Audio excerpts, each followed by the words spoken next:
All right, hello and welcome. How's everyone doing on a truly fantastic Monday, November 30th? Jeff, how are you doing, man? Oh, pretty good. All things considered. How are you? I'm doing well. Okay, Glad to Josh hear is it. claiming no sound, but Uh-oh. I don't believe him. I can hear you. You can hear me. I'm not sure about everyone else. Oh, the rest of it says, but we can hear Amy when Professor says something. Yes, I don't believe him. Did I say no? I said September. Yeah, it's been a good week this week. Gosh, where to start with all this? We didn't have a stream last week, and I'm sorry about that. No. But it was an incredibly eventful couple of days for me right then. So, if y'all didn't hear, if you didn't see my post, my daughter had to go into the hospital on Saturday. So, uh, she had had a fever all week, and it seemed like it was getting better. Like it'd do that usual thing where the afternoon would hit and she'd be alert, the temperature would drop, she'd be kind of energetic, things were looking good, and then evening would come and the fever would spike.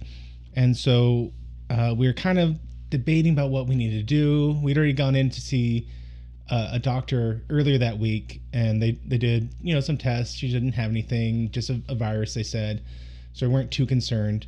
But then she started to get some secondary issues. Her forehead started to get a rash, and her eyes, the white parts got red all of a sudden, but there's no discharge. So we use this virtual doctor when we need to, and it's called Blueberry, and it's this really cheap service. You can do basic things with them, so you're not having to pay a couple hundred if you need to go into like the urgent care. And Right. and she's like, you know what? You'll need to go into the hospital like immediately.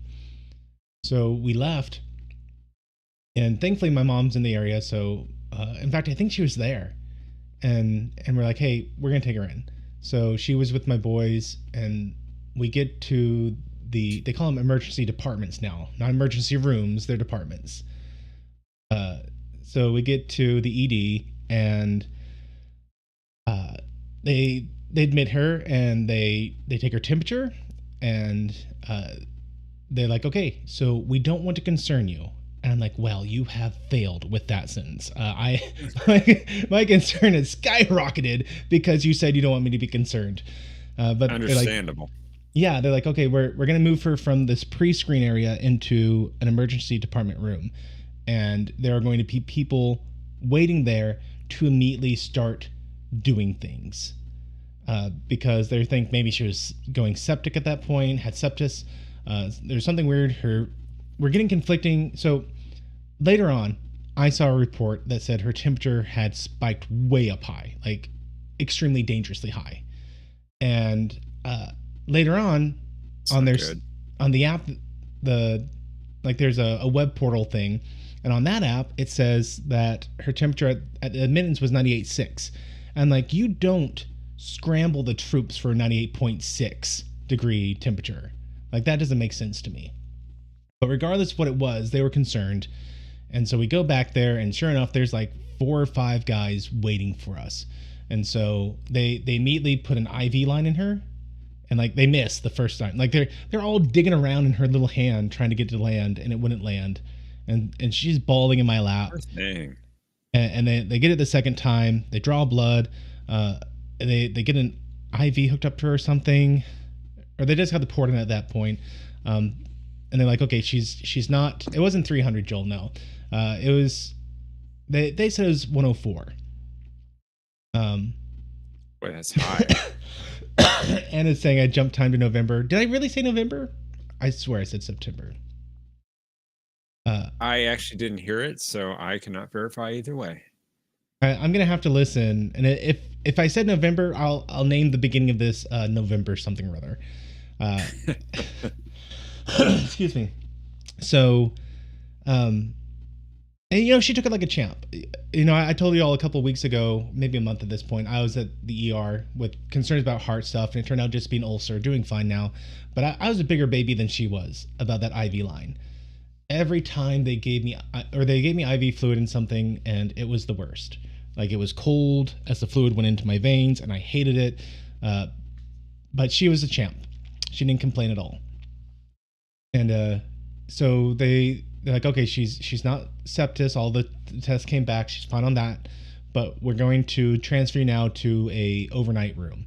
So out of this, like, it's like a 6x6 kind of, a 6x10 little emergency department room, where we're going to transfer you out to an overnight place. And this was Cook's Children, and it is fantastic. I thoroughly love them. They were a wonderful place. But that was Saturday night. My pastor and one of my youth pastor guy I worked with, one of my best friends, he came over, and they prayed with us, and it was really comforting for them to be there. My daughter's like, whoa, why is the pastor here? Like, that's weird. But they came, and we get transferred up to the long-term room. And the next day, they're like, hey, we think she has Kawasaki's. So Kawasaki's is not just a motorcycle brand, it turns out. It is a inflammation disease, is the best I've been able to figure out about this. It's an inflammation disease that primarily affects under the age of 5-year-old boys in Asia. And we just drew the lucky lottery, and she's older than 5. She's not a boy, and she's not Asian. So we beat the odds with her, and she came down with it. And it's one of these things where it's not immediately life-threatening, but it is long-term life-threatening if left unchecked, untreated. So it turns out that it causes damage to the arteries around the heart. And that damage that builds up scar tissue, and over time it actually cuts off supply to the heart as the scar tissue gets bigger, and they eventually die silently. It's called the silent killer. But thankfully, we got treated. It's a thing called IGIV, like immune globulin intravenous, something like that. And I have a friend at church whose daughter, as soon as she was born, needed a heart transplant. And they were on the waiting list for a long time. And they finally did get a heart transplant for the little girl. And she has to do this every week. It's this, they take all the blood and they wash and they clean it. And it's full of like antibodies and stuff.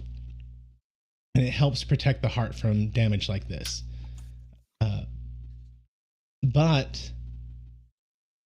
he has to do it because like his daughter has the same issue, because she did get a heart transplant. He said that's what happens, that the arteries is what goes bad. The heart's good, but after 10 years you need a new heart transplant because the scar tissue of the arteries around the heart seal it up. And so it's crazy. Like Amy and I were talking about this, and we're like, it's so weird that we don't have some sort of technology to like have a artificial artery there. But I guess the ultimate problem is wherever you make that connection becomes the new weak point. So it's crazy, but she got the treatment. She gave us a second scare after she got the treatment. I went home because I'd spent the night there the night before, and so they started the treatment, and the doctor's like, "We'll start this tomorrow morning." I said, "Wait. I apologize. I don't have the best like tact about these things. I'm going to ask you a couple questions. I'm not questioning like your recommendations here. I'm trying to understand. So, is there any situation that could arise where you would not treat my daughter with this treatment tomorrow?" And she goes, "No. She would absolutely get this treatment tomorrow." I said, "Great. Is there any situation where if she gets the treatment for this today and we find out it's something else tomorrow that she couldn't get the correct treatment?" And she said, "No." I said, "Okay. Why are we waiting to give my daughter this treatment then? Like, if we're in this dicey situation, why are we waiting 16 hours to give my daughter the medicine she needs?" And she's like, "Oh, That's right.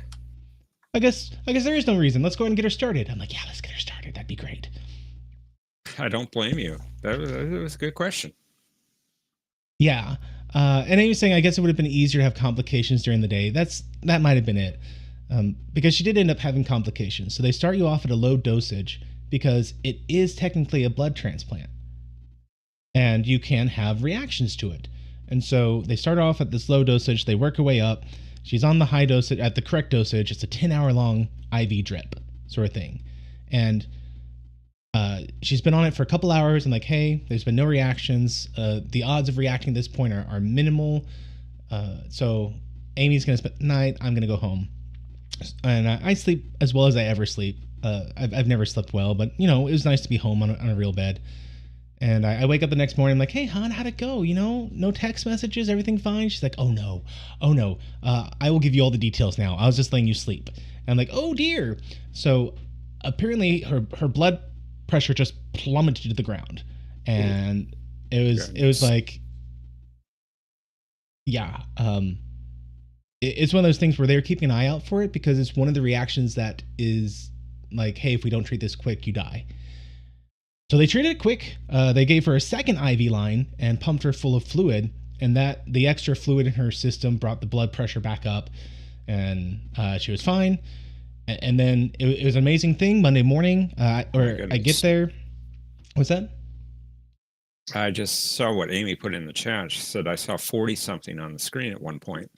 Yeah, so that was the systolic one. Systolic is the bottom one, I think, or am I getting that backwards? No one be surprised if I get this backwards.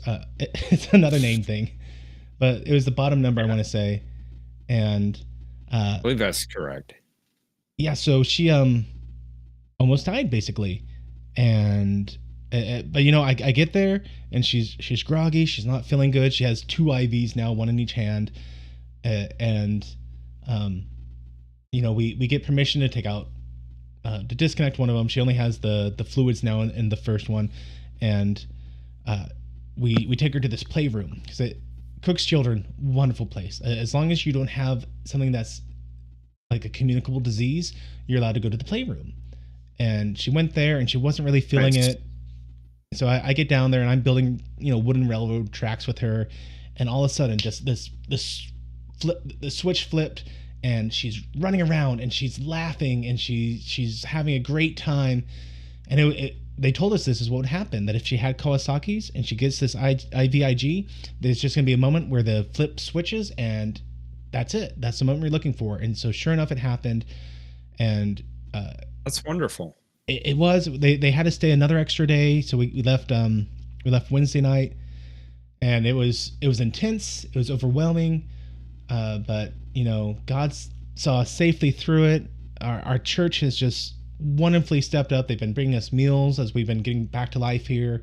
My mom and sister were around to take care of my boys. We have been overwhelmed with the love and support that we've had, and I am so thankful that we've had that because not everyone gets to have family close by for this situation. And the fact that my mom lives like literally 6 minutes away has been such a tremendous blessing to us throughout all this.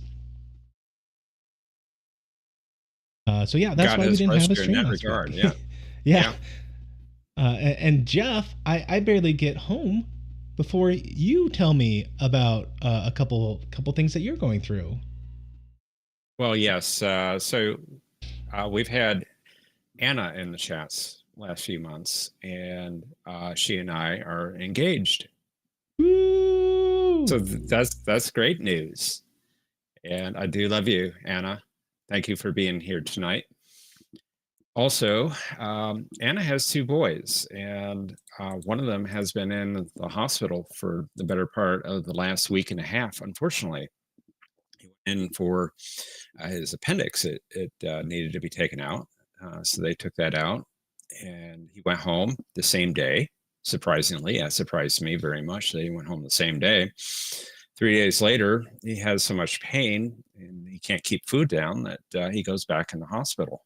And so they rushed him from that hospital, the local hospital in Ohio. She's in Ohio, by the way. They're planning to come down to Texas. So they rushed him to Akron Children's Hospital. It's a very good children's hospital. You may have heard of it, nationwide known hospital. And they can't figure out what's going on with him. He can't keep food down. They've done all these tests on him. His blood pressure spikes, and they're just not sure what's going on. He's been in the hospital there for a little over a week now. This is day number 9, I think. and it's very tough. I'm down here in Texas, and I was up there with Danny. His name is Danny, and I can't be there. Can't be Yeah. there, and that's very tough. She's been staying with him at the hospital all this time. His father's also stayed a couple days, but and I don't know how you do it. I don't know how you've stayed there with all those alarms going off all the time. And he's Yeah. been doing somewhat better the last couple days, but he still can't keep food down. He sounds better. He's starting to uh, do things and have a smile on his face, laughing, that sort of thing. But he still cannot keep the food down. And they're still running tests to find out what's going on. Um, they think maybe hyperactive thyroid might be part of the issue. They just Hmm. don't know. So they're continuing to run tests on him and going on. Thomas says I'm somewhat blurry. Yeah, maybe a little. Why? Why? I don't know if that's on your end or if that's just StreamYard being StreamYard. I may have forgotten to adjust my camera so it doesn't autofocus. So let me play with that. But Sure. yeah, Uh, if you're a believer, please pray for Danny and Anna. Her other son was actually in the hospital very briefly for him, and he was in for infusion treatment. He has Crohn's disease, and he goes periodically for treatment for that. He was in a week ago today, in fact, just for a few hours, but he went home that same day. mhm. Well, yeah, we've been keeping Danny in our prayers, and we will definitely continue to do so. That's right. I mean, I went and talked to my friend whose daughter was in the hospital, and I'm like, man, I don't know how you did it. I don't know how you did it. He and his wife were in and out of that hospital for almost the first year of their daughter's life, and they were just the whole time. I know it was eating them up, but they were just so trusting in the provisions of the Lord the whole time. And I'm like, I was in 2 days, and I was already being stretched to my limit, like in terms of just me keeping it together uh, and all that. And he's like, yeah, it's a thing, but you know the longer the longer you're in these situations, the more you rely on the Lord, and the more the strength comes. It's a wonderful thing. Horrible that you're in it, but wonderful. The reliance that comes through it. Um, so yeah, that's what's been going on, guys. Um, I am very thrilled that Danny's been doing a little bit better. That Eden is home, and she's having so much fun being home again and running around. She's All her. Hmm? she's been in our prayers too. We're Thank you. very happy she's home and doing well again. Yeah, I mean Although she. Amy said something about she had another reaction. Okay, yeah. So she did have one more, like a fever spike right at 48 hours. They mentioned that 48 hours after the treatment, that's where they're looking for any sort of reaction. And I guess she was like, "Oh, hey, my time's almost up for reactions. I'm just gonna have a tiny little fever." And so, oh yeah, the headache. Yeah, thank you, Amy. Um, uh, she had a headache. She's running around. She's having a good time there at the hospital, and then all of a sudden, she has a horrible headache. And so they give her the Tylenol to help out with that, and it took an hour and 20 minutes for that Tylenol to kick in, and the whole time she was just in tears. And Oh it my goodness, I'm so sorry. yeah, but it's one of those things where it's a known complication from the treatment, and I will gladly put up with holding a inconsolable child who is in pain for an hour and 20 minutes over uh, you know many years down the road, finding out that she has severe scarring around the arteries. So we'll go back next week, I think it is, and we'll go back 6 weeks after that, I don't know if they'll want us to come back anymore, but it's just they'll do a heart sonogram. They'll make sure that there's no scarring, there's no swelling, nothing like that. And as long as there's not, we can mostly close the book on this. And just keep that in your prayers that we get a clean bill of health. And Absolutely. now she just is at the process of getting all her energy back. So she's doing well, but at the end of the day, like, she really crashes. And they said that's normal, that's to be expected. But it's just waiting to get back to that 100%. By the way, you did say November. I did say November. Oh, you okay. did. So the election's over. We're about 25 days from Christmas. So there you go. Congratulations. Okay, so thanks for everyone who stuck around while we went over that stuff. Let's go ahead and jump into the stream proper. Just so you know, the next up to Christmas is going to be a bit of a hectic time. I just got put on a project, and this is a wonderful thing because it's been a very quiet time work-wise.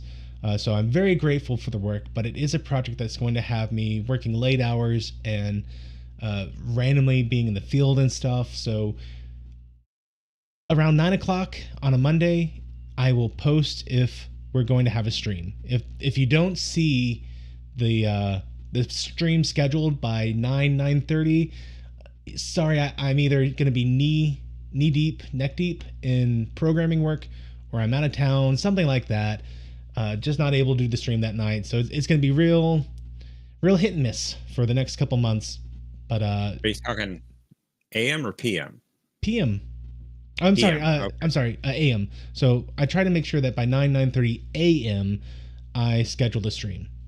If you don't see it by then, odds are I won't be able to stream that night. Hopefully by that point, I will have enough awareness of how the work is going, where I can sit down and go, yeah, it's not going to happen this week.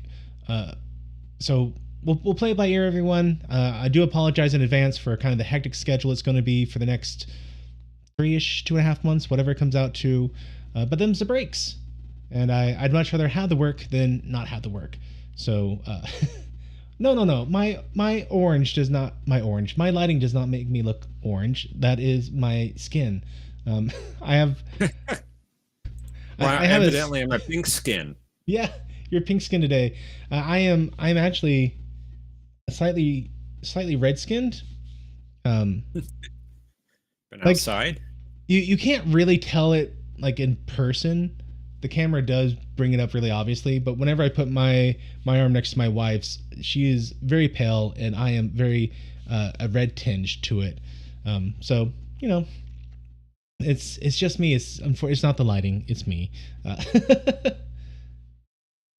So very briefly, you said this might be a Bester episode, or if he was not in the episode itself, that he was making his presence known. There was the Spider in the Web reference as an espionage genre type episode, and there'd be political mechanizations here, and that Bester is pulling the strings from behind the scenes. And I'm going to stand by the prediction, which I know it's crazy. Every other week, I'm like, oh, this is going to be the Shadow Spiders. This is going to be a Shadow Spiders. And they finally give me an episode with the name Spider, and I'm like, no, it's not going to have anything to do with the Shadow Spiders. Well, my TV guide synopsis was a nest of deadly Narn spiders accidentally brought aboard, spreads quickly through the station, threatening all.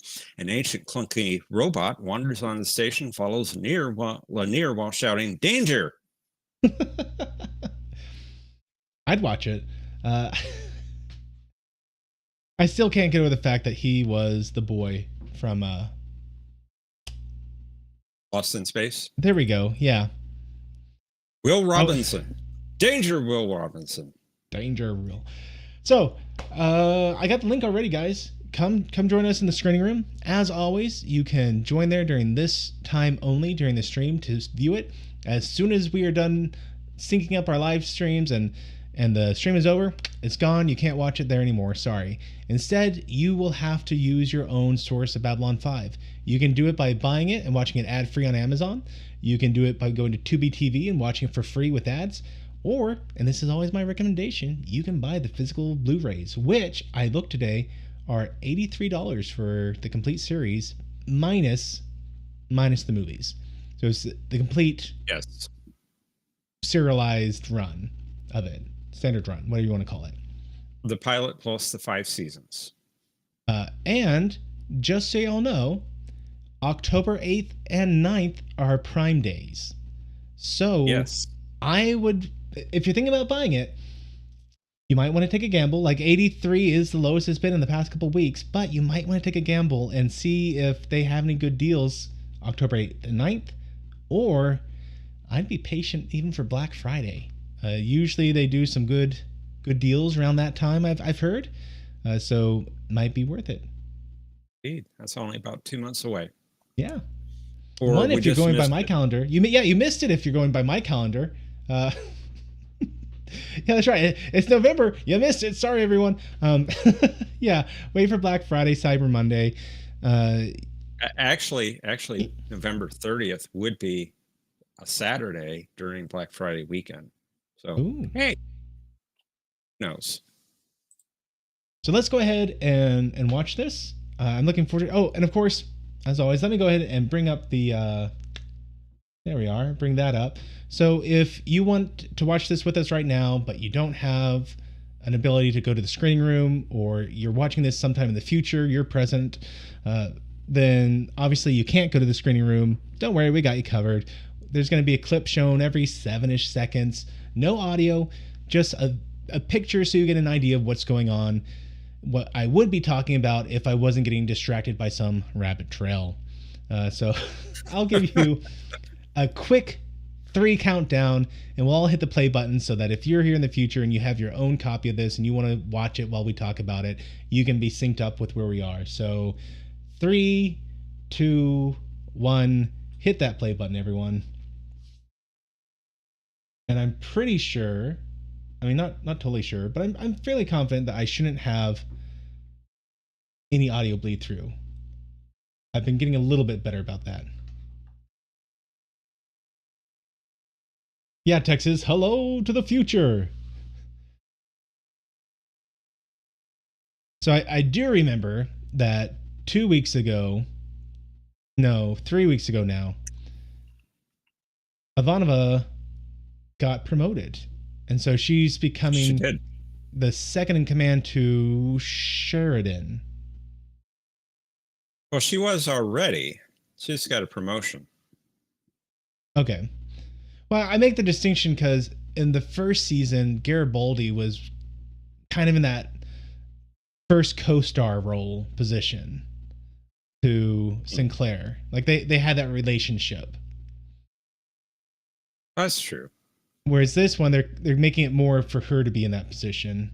I mean, I might be kind of guessing a little too soon here. We're only on the 6th episode of the season. Okay, I can get her name. It is something. Starts with a. She has a name. Yes, her name is something. It's a wonderful name. A beautiful name, even. Very befitting of her character. Talia. Talia. I was going to say starts with an A. Thank you for correcting me before then. Ends with an A. Hey, we just heard her name. Okay, they're dropping all the guest stars in here real quick. She was in DS9, if I recall correctly. She was. Yes. And she played Senator Kretak, the second actress to play the role. And I do love that episode. Yes, that was good. Which we can talk about during the credits, but let's see. So the Mars Consortium they're just talking about. This is not anything to do with Psy-Corps.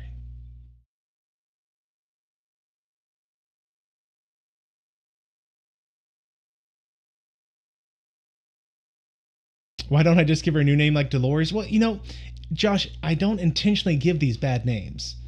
They happen on the spur of the moment. Her name is reoccurring guest star number 5, says Trek reviewer. So we got a glimpse of Earth there, San Diego. Oh, I failed to read the title. I made the gross assumption that we were talking about Mars Consortium and this was Mars. Oh, that was Earth, San Diego. San Diego wastelands, in fact. Curious.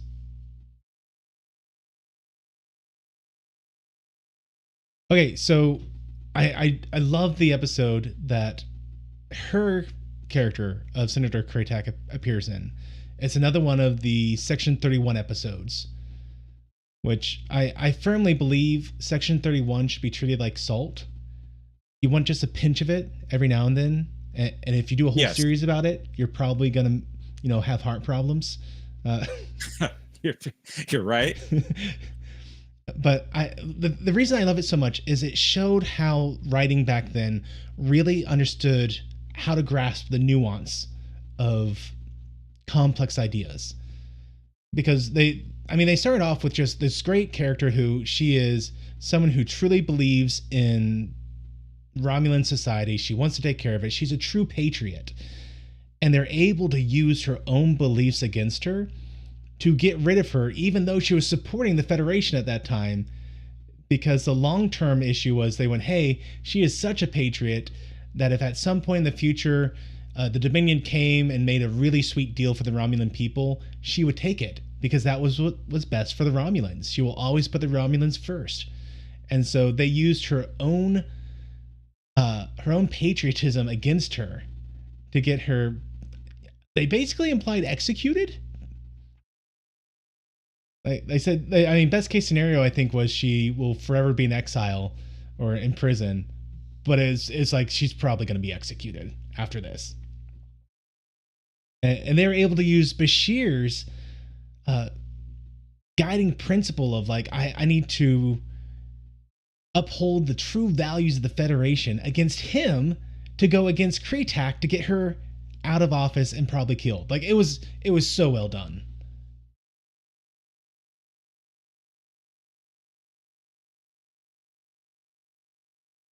And she didn't kill Tuvok, how bad she can be. Well, that was the great thing about Senator Kraytak. She wasn't bad. She was actually pretty good.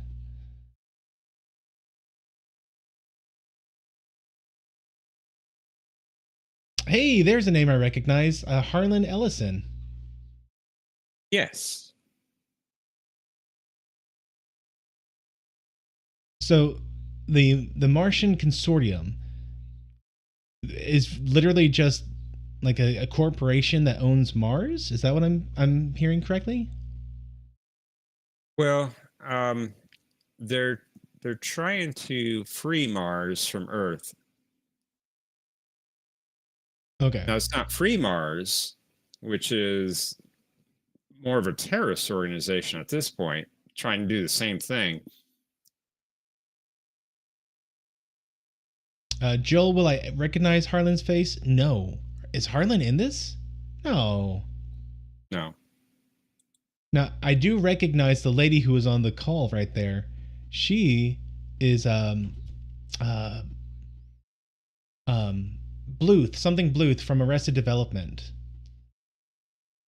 And she's one of these actresses who have just had a consistent career, one job here and there, just forever.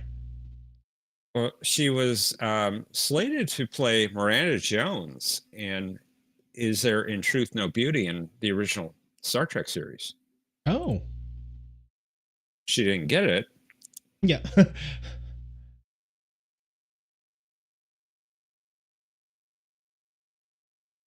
Diana Muldaur actually got the role.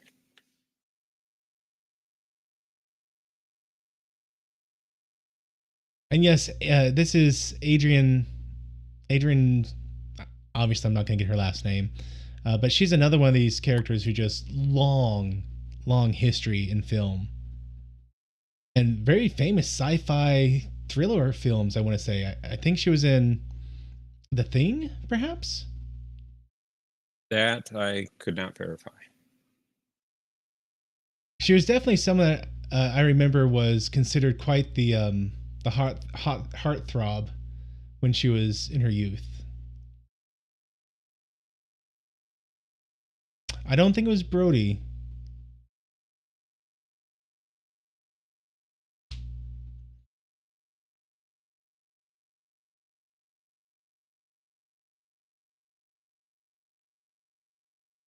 She was in Escape from New York. I thought she was in some other sci-fi slasher thing, like a real famous one.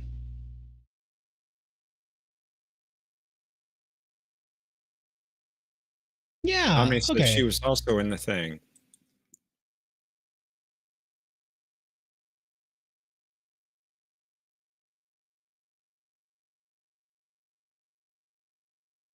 The thing. The definite thing.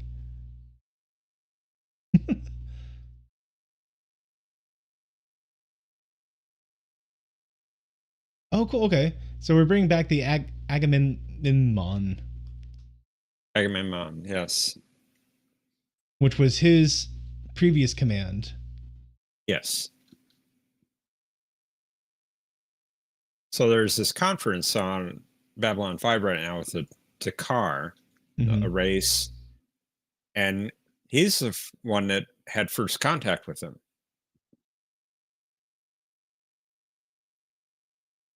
Oh,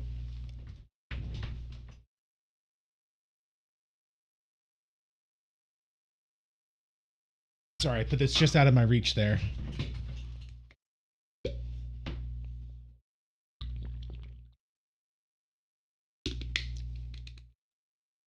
Yeah. Okay. Jovian Sunspot.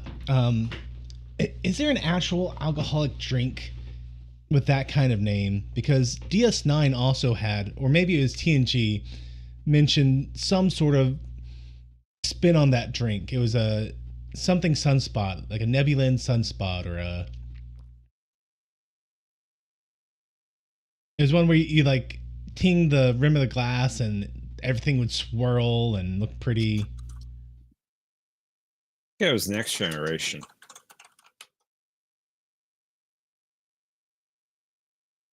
Is that what I'm thinking of, Omni? The Sumerian sunrise from DS9?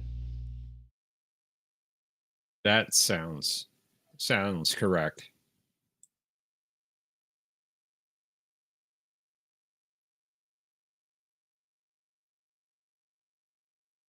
Oh, don't scoot away on the ground. You could do more than that, Talia.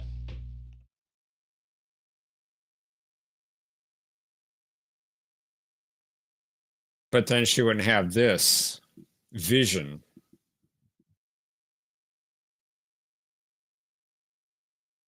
Aw, poor Taro. Yes. He's another one of those actors. So, not to get too political, his career is fascinating to me simply because the the more there was an interest in fake Eastern movies in America, like the Bruce Lee sort of kung fu fighting movies, the more he had as a career. And whenever that interest would wane, his career would dip low. And so like he has this oscillating thing, but he's Hawaiian. Like I think his ancestors might be Japanese, but he was Hawaiian himself. So it's interesting to me just like how Hollywood was like, oh yeah, let's give these roles for like this Middle Eastern type, or not, excuse me, not Middle Eastern, this Far Eastern type person, but then they don't actually hire someone from like an immigrant from Japan or China or something. The Brits did that too on Doctor Who back in the 70s. Yeah, Thomas says maybe a virtual pub would have that drink. it'd have to be gluten free. Uh, that's a rough thing. Every once I'm like, oh man, I'd love to get one of those drinks I used to have, and I've been limited now. I can't have anything made with wheat.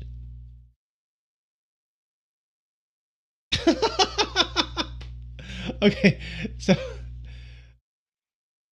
In real life, if I recall correctly, these two were dating or married. At this point, I think they were married. So one of the ongoing jokes between these two is that Garibaldi keeps trying to pick her up, and she is not having anything to do with it. And so he'll always come up and make some comment, and she'll be annoyed and walk off. And so now that she has to have a bodyguard because her, as she's describing him, a mentor and a second father to her, just died, and now now she's forced to spend time with him. And he asks, "Can you at least tell me what buttonnage means?" Which great question. Don't know. The only reason he asked it was to get a little laugh out of her.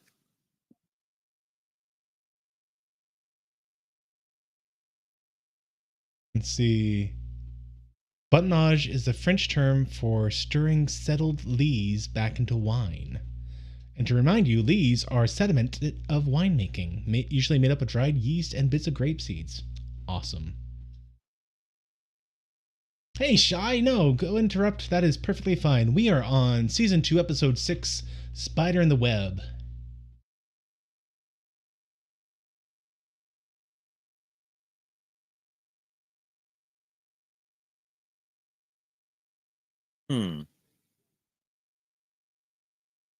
Interesting. So, definitely espionage stuff. And You espionage got that stuff right. such to the point that um, there is clearly a program hidden within communication terminals. Yep. It initially rejected his code and then accepted it. So this seems, the way he's uploading what he just saw there, or upload security cam footage. I'm not sure which, but Well, it was from his viewpoint. Sorry. It seems like it, yeah. Okay, so it's almost like it almost like Section 31, what I was just talking about. He seems like an official assassin, an official hitman, and I could definitely see some sort of government, Earth government, Psy-Corps. I could see them having some backdoor stuff in the programs there on the station. You can upload proof of completed contracts. You can get new contracts of people to take out. I can see it.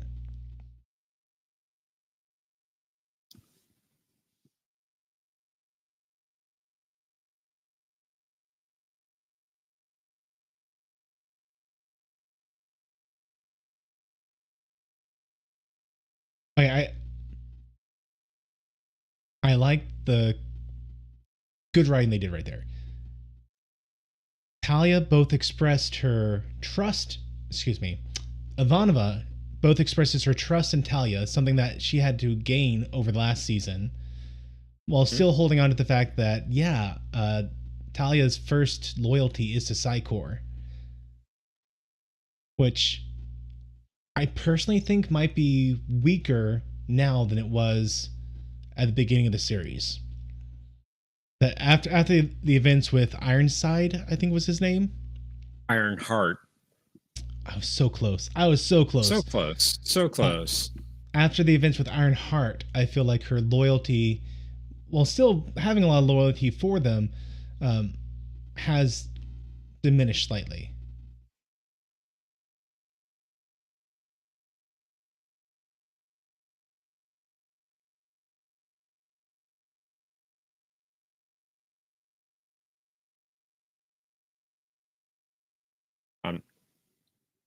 Omni says Ironside was Perry Mason in a wheelchair. Okay. I'm not getting that reference. No surprises. Another character, another show, I think.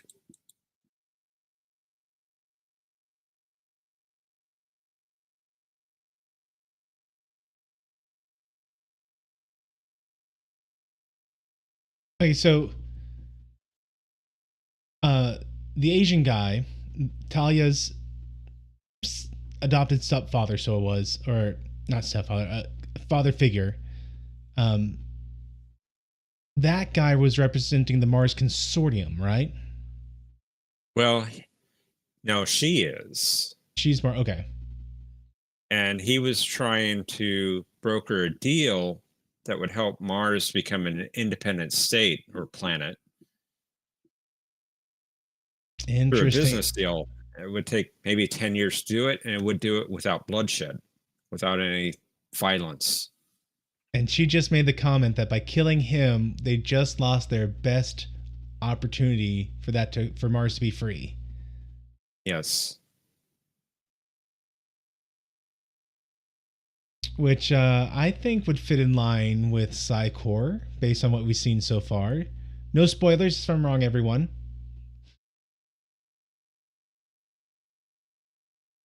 And yes, Truck Reviewer, Michael Ironside is the other Ironside I was thinking of, who played the captain in the third season of Sequest.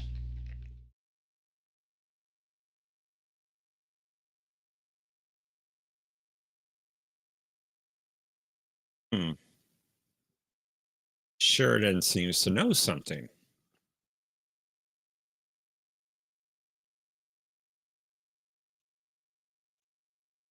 I would definitely imagine that the ability to shock someone to death with your hand is a pretty unique ability outside the Sith. A distinct possibility.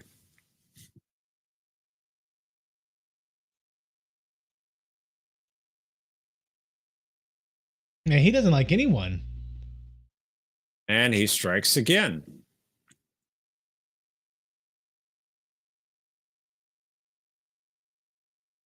He's claiming to free Mars, but he just took out the best hope they had of freeing Mars.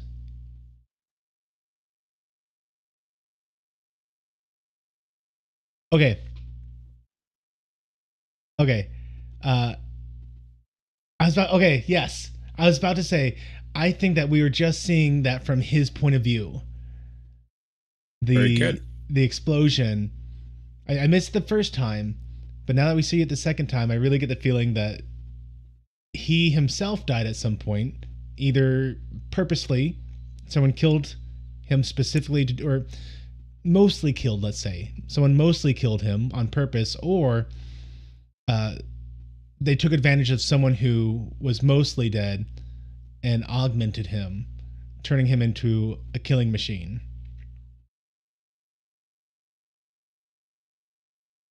He died, yes. Omni says, was that the Wilhelm screen? I think I missed it.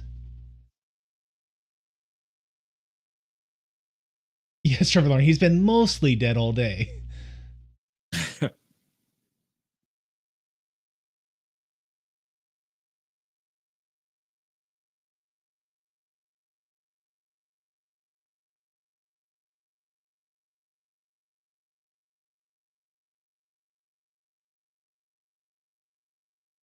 Ooh. No, I don't think that was the Jeff Helm scream, Omni. Okay. Sorry, I'm trying to listen and think at the same time, which if I was chewing bubblegum, I'd just pass out. It'd be too much for my brain to handle. Oh my. But I think okay, so they just said that this assassin guy was there when Free Mars blew the spaceport. Um, and this Abel guy took credit for it. And Abel's the assassin guy.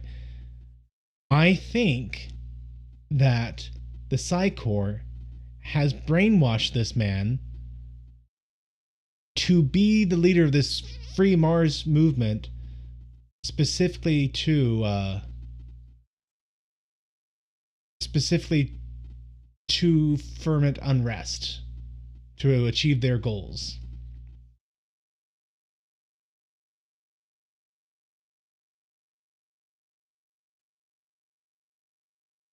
A Cardassian doctor fixed him up, he said. A snakehead doctor.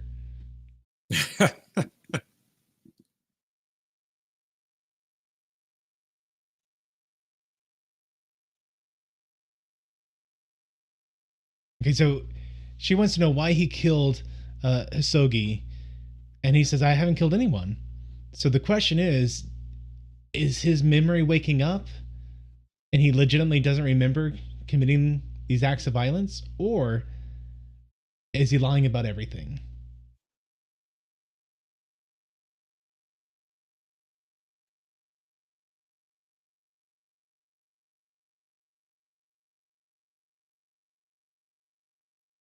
Turn into the head. I was thinking that was a very lore kind of Twitch thing.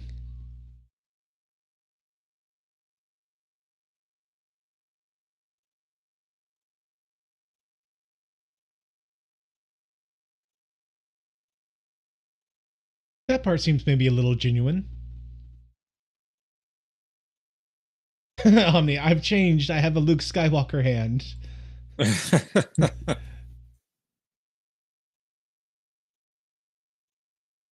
It's very stylish. Indeed.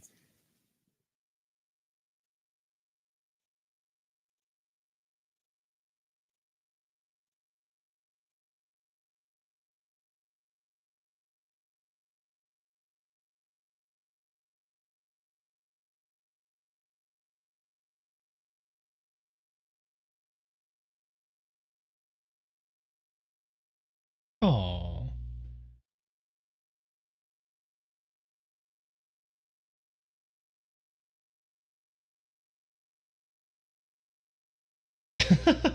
So he claims that tea is his third favorite thing in the universe. Hasn't he said? JMS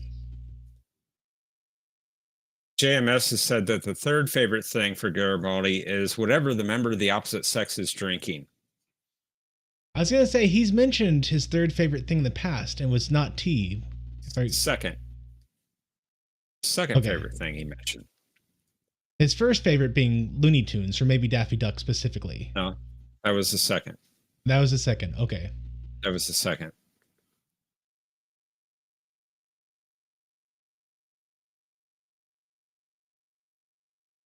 His father sounds a lot like Cisco's dad.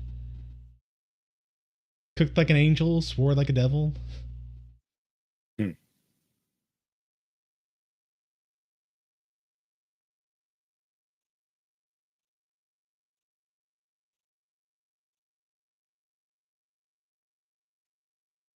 Texas says I can probably guess what his absolute favorite thing is. I'm not sure yet. I Oh, if you think about it, I think you can figure it out.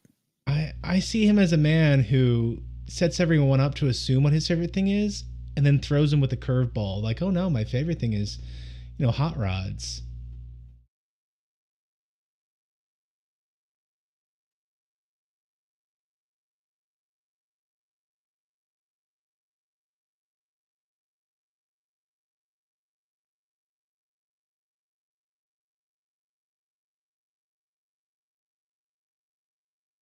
I think this is the first time Talia has really discussed her time in the Psi Corps. And she did mention dating Ironheart, but like And this is being the taught by Ironheart. yeah yeah. But this is the first time she's really divulged a lot of her affection for them. And I like it because it's a very stark contrast to Ivanova's perception of them. That's true. And the thing is, like, they're both true aspects. They're both true perceptions of Psycor. That for Talia, the Psycor came in and she was in pain and misery as her powers were awakening, and they helped her through this traumatic experience. Whereas with Ivanova, they came in and uh, killed her mom with 1,000 cuts, as the saying goes. Allegedly killed her mom. Still wonder about that one.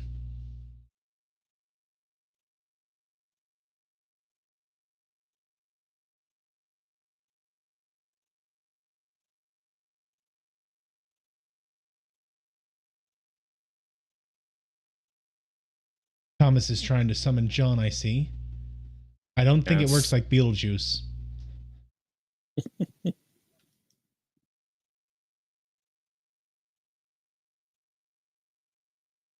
And so Sheridan is explaining this experimental tech that he had heard about that he's confident Abel has, that they would implant your mind with a computer chip, and it'd basically be a self-contained life support unit.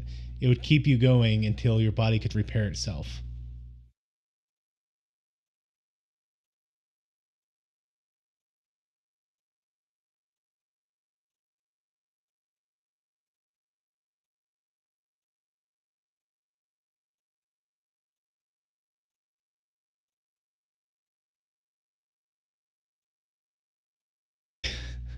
I like it. They're both making a shot in the dark guess here that is definitely underlying their mindsets. So on the one hand, you have Sheridan, yeah, Sheridan, who is saying, you know, twice now, Abel has gone out to kill someone but left Talia alive. Why? Maybe she touched something in him. And meanwhile, Garibaldi's like, I don't know, maybe he's just squeamish about killing women. Thomas, hoping John didn't get trampled at Walmart on Black Friday yesterday. You make a simple mistake about what month you're in. By 2 months. Oh,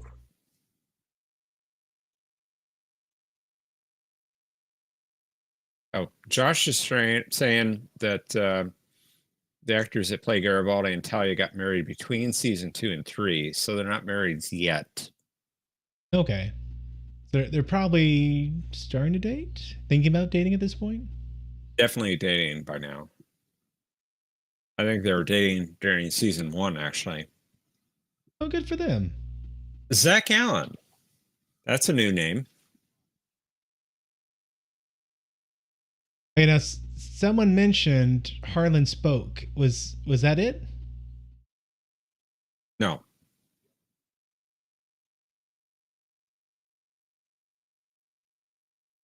We'll get to that at some point, but not tonight. Oh, I didn't realize Garibaldi was talking about himself. So Sheridan was trying to find out information, and he's just coming up dead. Can't find anything. He was trying to reprogram the sensors to detect this radiation, low-level radiation, that the chip would be creating that is supposedly in this guy's brain, and Abel Horn's brain. So Garibaldi says, "Why don't you let the wizard do it?" So he sits down, you know, a couple keystrokes on the data pad there, and says, "Et voila," and the door starts opening and closing behind him. So he's like, "Well, never mind then," and you know, times his exit to the door opening. And personally, I like to imagine that all the non-secure doors on the station were opening and closing along with that. And yes, there's Zach Allen behind Garibaldi in that scene.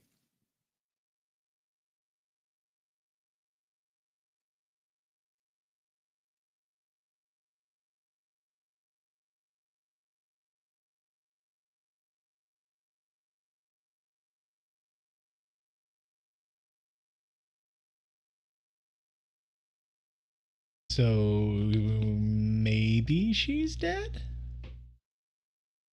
Not Talia, but the other lady. Amanda Carter. Yes. Who? Okay. When I saw her character's name, I'm like, oh, what year did Stargate start? Because Amanda Carter was the main female character. I think we're still a year or two away for that. Wait, was it Amanda Carter, or her name? Her real name was Amanda Tapping. Samantha Carter. Yeah. And her real name was Amanda Tapping or Type. Tapping. Yeah. Tapping. Amanda's tapping. Yeah. I'm combining the two together. It's Amanda Carter now. Ooh, who is this? Psychor. Psychor. Nailed it this week.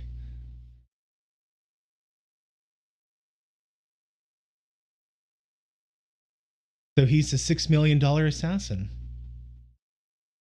They had the technology. They can make him better, faster, stronger.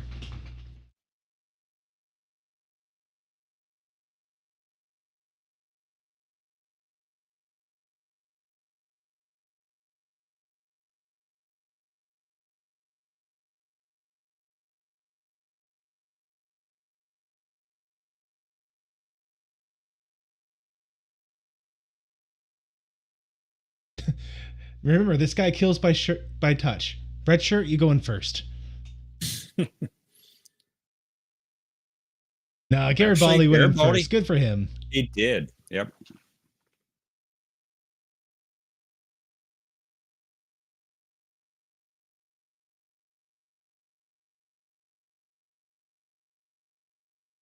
Hey, I've said this before, but this is one of the characteristic traits I do love about Garibaldi. He came in ready to fire. He sees that this guy is in genuine distress, and his thought is not, "Hey, I can probably, get a shot off and get this guy. His head sticking out there, and I'm like 2 feet away." But instead, I'm going to talk to this guy and help him out.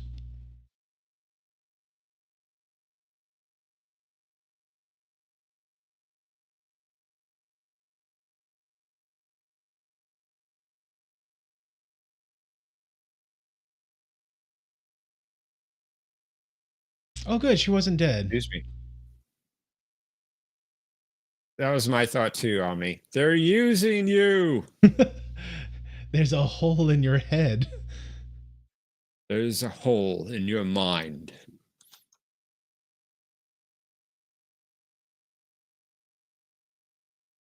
So I would bet that they have a safety kill switch thing.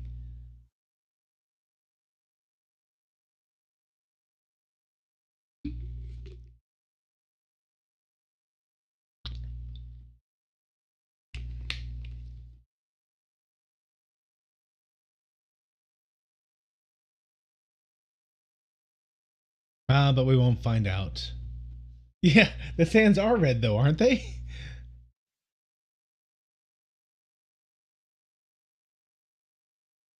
Yeah, he says Mars will never be free until the sands run red with earth or blood.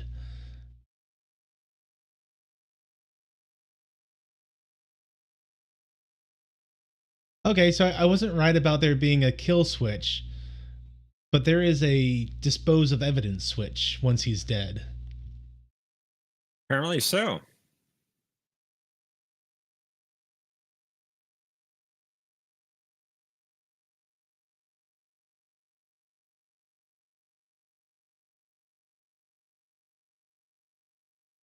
Very potent one, in fact.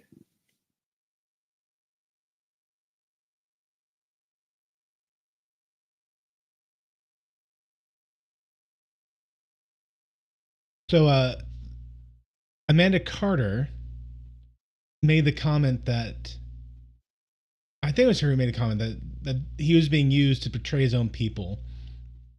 So I get the feeling that that the Psychor didn't want Mars to be free. Excuse me.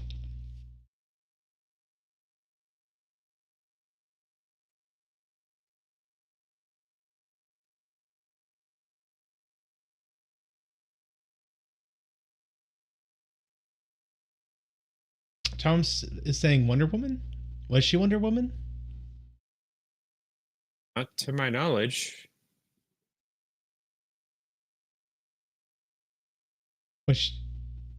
Did she maybe do the voice acting? Because Linda Carter was Wonder Woman.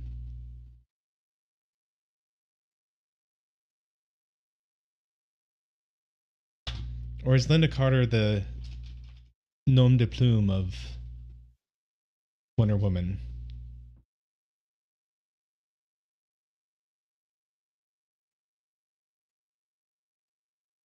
Yeah, Linda Carter played Wonder Woman. Yes, she did.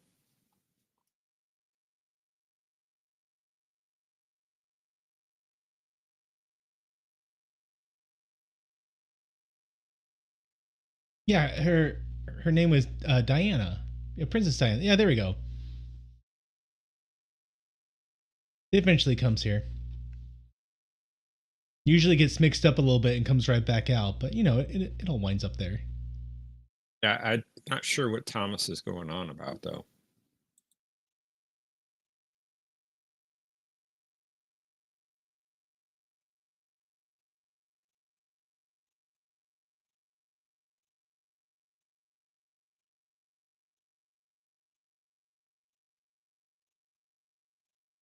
So Garibaldi's upset that Sheridan Sheridan.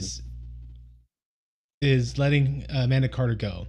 He's saying that she's an accessory to crime, accessory to attempted murder, and um, Sheridan must be space happy to let her go. And Talia's saying no, she wasn't trying to kill me, or he wasn't trying to kill me. Um, he wanted there's something in his mind, and he wanted to know what it was. But I mean, also, yeah, she was at one point part of Free Mars, but it wasn't a terrorist organization at that point.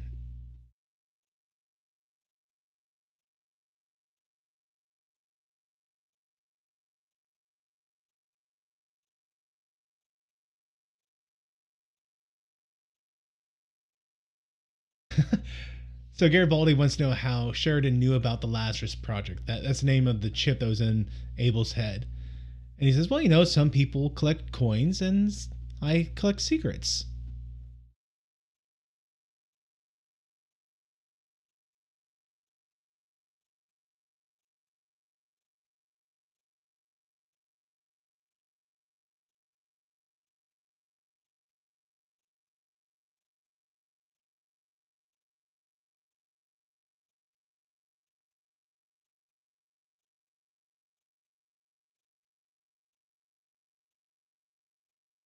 And Garibaldi is saying that for for something like this to be successfully pulled off, it can't just be about free Mars. It has to be done by someone with a lot of power, a lot of money.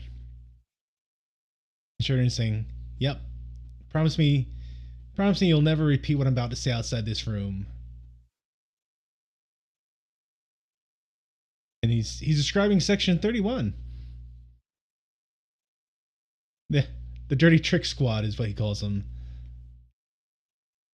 Ah! No! No! Yes. No! Yes. Yes. No! This is prior to Section 31. Oh no! Oh no! Oh no! Its name So is you have Bureau another 13. so you have another DS9 supposed ripoff. I'll grant you that one. All right. I fair's fair. 100%. That is a wet ripoff of yeah, that's not just a coincidence. I mean, I've been sitting here joking about how they're the Section 31 of this universe. And yeah, I mean, yes. I mean, to even.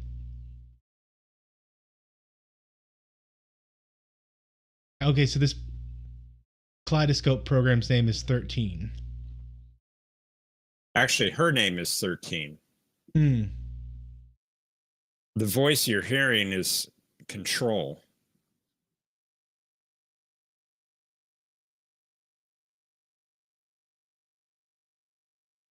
Oh, it's her. Yep, it's the Psy-Cop. Have we seen her before? No. Okay.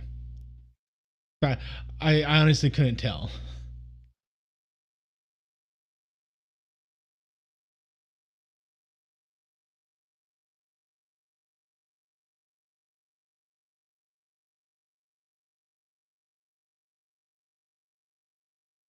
Hmm.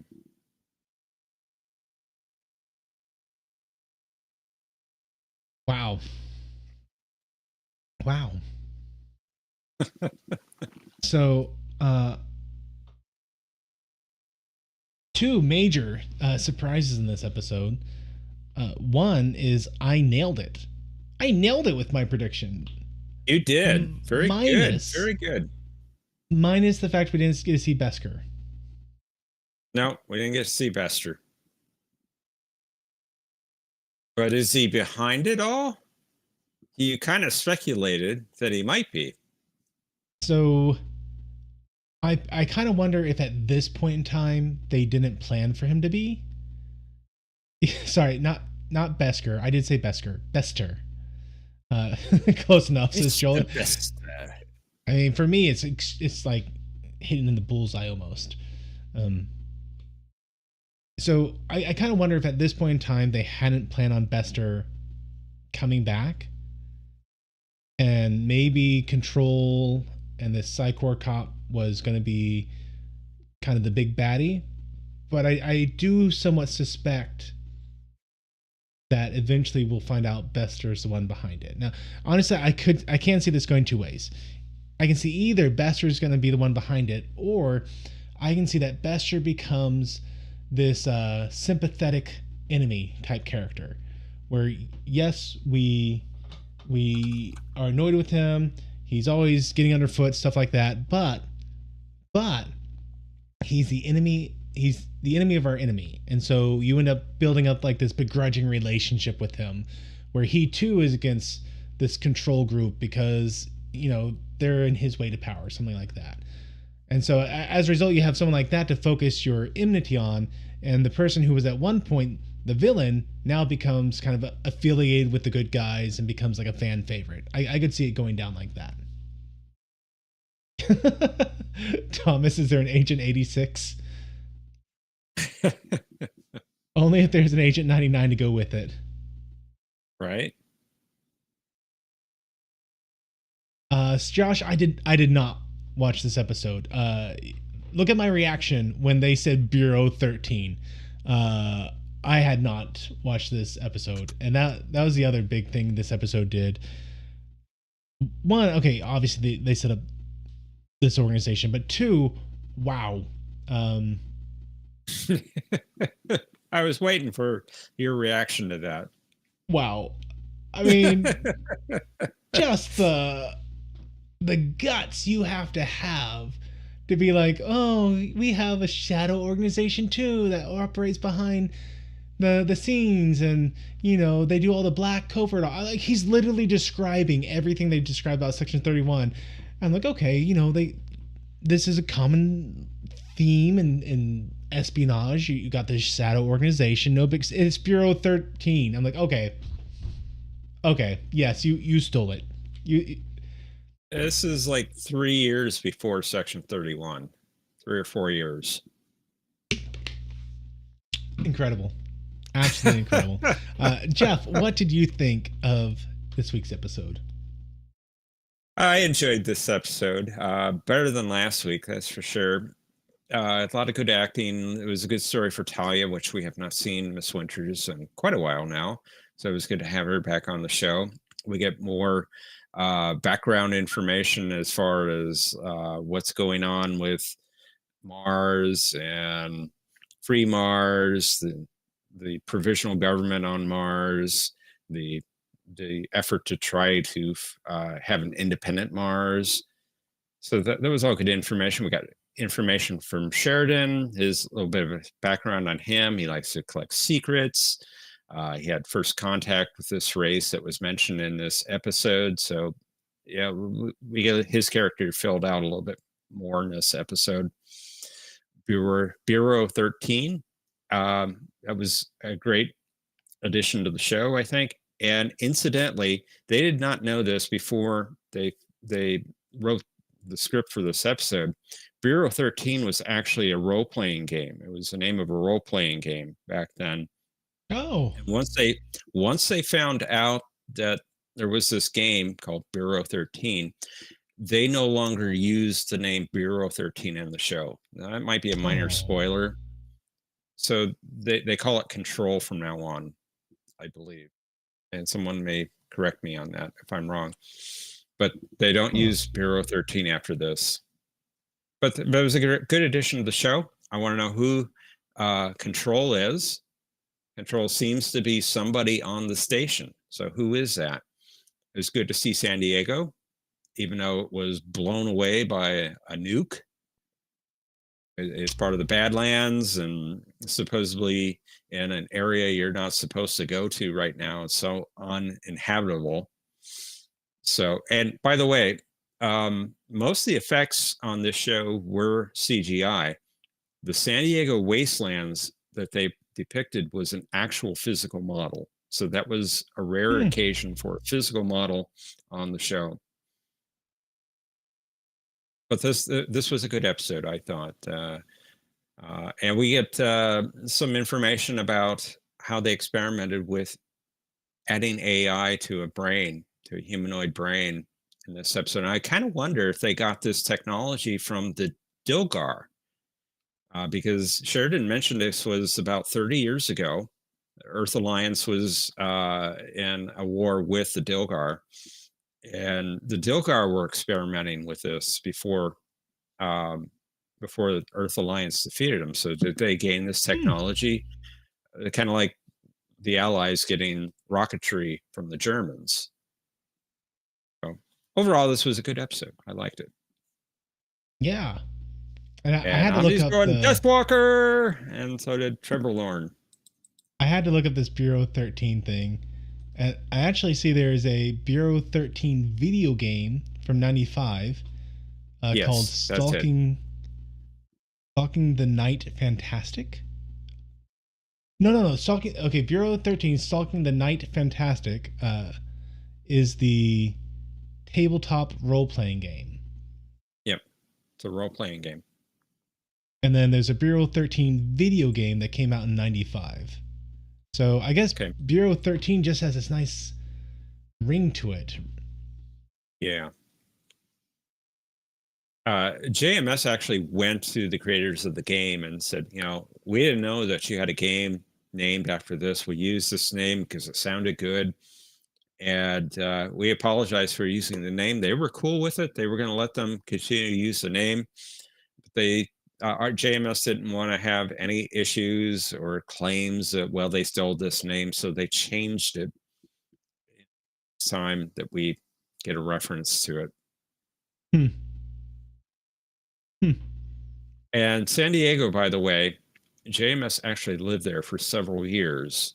So it was kind of a wink to San Diego, just as, hey, I'm going to mention you in the show because I'm fond of that I live there.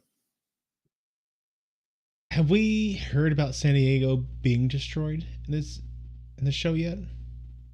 I don't think so. It was the first reference to that. Omni probably will correct me if I'm wrong on that.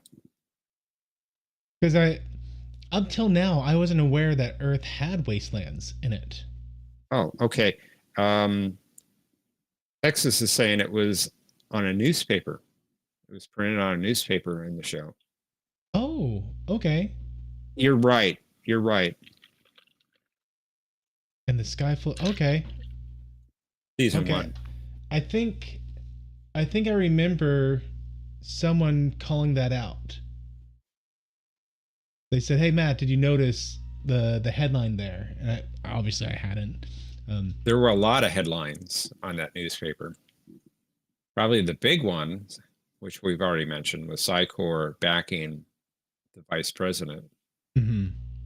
which they're not supposed to do. And now that vice president's the president. Isn't that interesting? That is. Is that true? Positive. He's saying that Annie Grindlay played 13 in this episode. Oh, okay. Never mind. I thought you were saying like the tabletop game. Like I thought you were saying like they did a little wink thing, like, hey, we found out about this, we used the name, we included like, oh hey, they're playing this for what? No. The actual character named 13 was played by a lady named Annie Gridley. Okay. Or Grindlay. So yeah, I agree, Jeff. This was a fantastic episode. I do like how we said this in the past, how they are juggling multiple plot lines through this series. They are.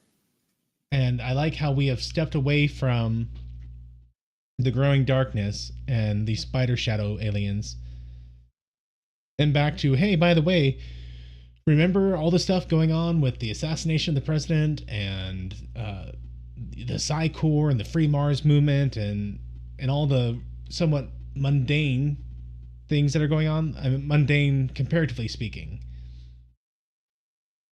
Yeah, we're gonna Uh, check back in with that.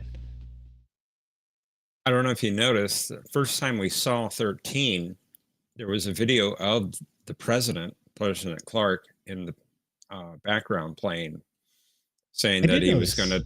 to. Oh, you did notice. Okay, very good. Well, I mean, when you compare, you know, creatures that are written down in religious texts and have the ability to steal your soul, eat your soul away, and you got these shadow spider people who are able to, you know, are so much more advanced than you that it's almost like they're supernatural beings, then yeah, everything else is comparatively mundane.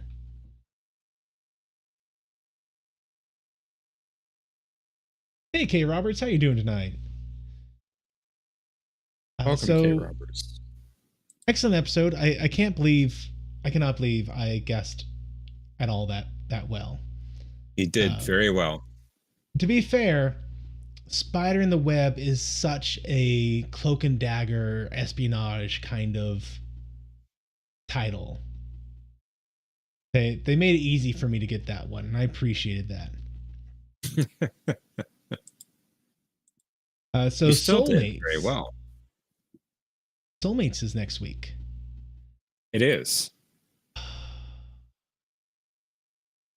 I'm gonna say that this episode are about soulmates, about finding true love, that person that really completes you. Uh, do you remember the episode of TNG where there is a woman who would imprint on a man and become his perfect wife, Careful spouse? here. You know, There's a perfect. running there's Yeah. a running gag on Jet Nerdy about this episode. Oh, is there? I didn't know Yes. this. Um, The I episode is the perfect mate. Well, the running gag is the perfect meat. I mean, it's really interesting. Like when you think about that episode in today's environment, like wow, you could not get away with that sort of episode. The idea of a woman becoming perfectly subservient and becoming the perfect mate to any man would be like the entire plot would be different. It would be all about liberating her from this mindset and helping her find emancipation from the shackles of the patriarchy. That'd be that episode made today. Whereas back then, the focus was actually on Picard not succumbing to the temptation to have the perfect mate in his life, the perfect counterpart to everything he is, and instead do his duty and see her escorted safely to. She was going to some prince sort of thing, right? It was an arranged marriage, royalty sort of thing, peace Yeah, I believe stuff. I usually skip that episode, but But I it's know, interesting shocker. because there's the implication that he failed in the end, that he succumbed to temptation. You know, they had that last scene at the transporter, and the old guy says, I have to know, uh, did anything happen between y'all? And Picard just smiles at him and leaves. And and so you never really find out, like, did Picard succumb True, to temptation in the end, or True Gentleman doesn't tell us those secrets. So yeah. So it's I don't know. It's always like it's not the A game of Star Trek, but it's an interesting concept to me. So I could see that being what this episode is about, like someone uh, who. I was Roger? just going to say positive. Please be careful about spoilers in chat. So I could see that that episode or soulmates being that kind of episode. Some lady shows up and she seems like the soulmate to someone. Who though? I don't think it would be Sheridan. Sheridan's still processing the death of his wife. We've already had an episode with Londo. Jakar doesn't really strike me as the hit for this. Garibaldi might be the funniest one to go with there. But he's still trying to get over Lise, who's on Mars. True. Yeah, soulmate for Kosh. There you go. I could also see this being kind of like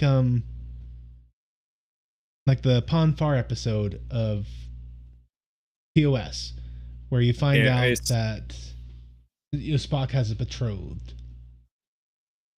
It's interesting that Kosh came up because we had our week that we missed. I did another TV guide synopsis last week, and that Garibaldi investigates the assassination of the Drazi ambassador who requested the destruction of the Narn colony in Quadrant 37. After being bitten by a deadly Narn spider, Kosh proposes marriage to Ivanova. Oh, Ivanova, that would be... Okay, so if this is a comedy episode, if they're not going to go straight with it, I could see... I don't know. You know, I'm gonna stick with it being with the straight. It's going to be a person comes on board and just seems like the perfect soulmate for someone. I'll stick with Garibaldi. Why not? If they did a comedy twist on this, I could see it being like one big con where everyone thinks they're their soulmate. And it turns out she's just playing them all. But I'm going to go with the serious take on this.